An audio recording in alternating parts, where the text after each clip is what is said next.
এই জন্য তিনি বলেছেন কুমারী মেয়েকে বিবাহ করো। যদি আপনি দুলা ভাইয়ের কোলে বসে থাকা মেয়েকে বিবাহ করেন, সংসার ভালো টিকবে না। দুলা ভাই তো জেনা করার তালে শ্যালিকাকে যা কিছু চেয়েছে দিয়েছে, ও সংসার বিলিয়ে দিতে রাজি। ও তো জেনার তালে খুঁজছিল, ঘুরছিল। কাজেই শ্যালিকা বলেছে যে 10,000 টাকা লাগবে। 10,000 কেন তুই আরো নে না। দুলা ভাইয়ের সাথে চলা মেয়েকে বিবাহ করলে আপনার সংসারে যখন আসবে তখন দুলা ভাইয়ের সুবিধা তার বারবার মনে পড়বে, আপনাকে মূল্যায়ন করতে পারবে না।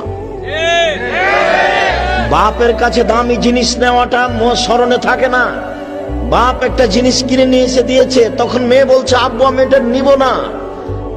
নেও মা নেও না, আমি এটা নিবই না, আমাকে এত দামের দিতে হবে। তখন বাপ আবার ওটা ঘুরিয়ে নিয়ে গিয়ে 5,000 টাকা দামের একটা কাপড় নিয়ে এসে দিয়েছে, কিন্তু এই কাপড়ের সাথে স্বামীর কাপড়ের তুলনাও করবে না। কেন? এটা ও হিসাব করে না।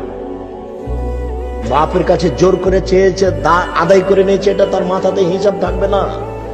বাপ যদি জমিদার হয় আর স্বামী যদি দিনমজুর হয়, সে ভাববে আমার পিতা জমিদার মানুষ, তার সংসার এভাবে চলতেই পারে। আমার স্বামী কুড়ে ঘরে থাকে, এটা আমার সংসার, এটা ভেবে নিবে। কিন্তু দুলা ভাইয়ের সাথে সে তার স্বামীকে সমতা করে দেখবে।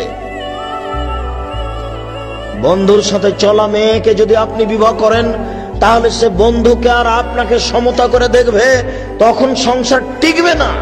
এই কারণে তিনি বলেছেন তোমরা কুমারী মেয়েকে বিবাহ করো যে পুরুষকে বুঝে না, এমন মেয়েকে বিবাহ করো যে পুরুষই বুঝে না। 10 টাকার কাপড়ও যা, 10,000 টাকা কাপড়ও তাই, মনে করে যে পুরুষ এরকমই দেয়।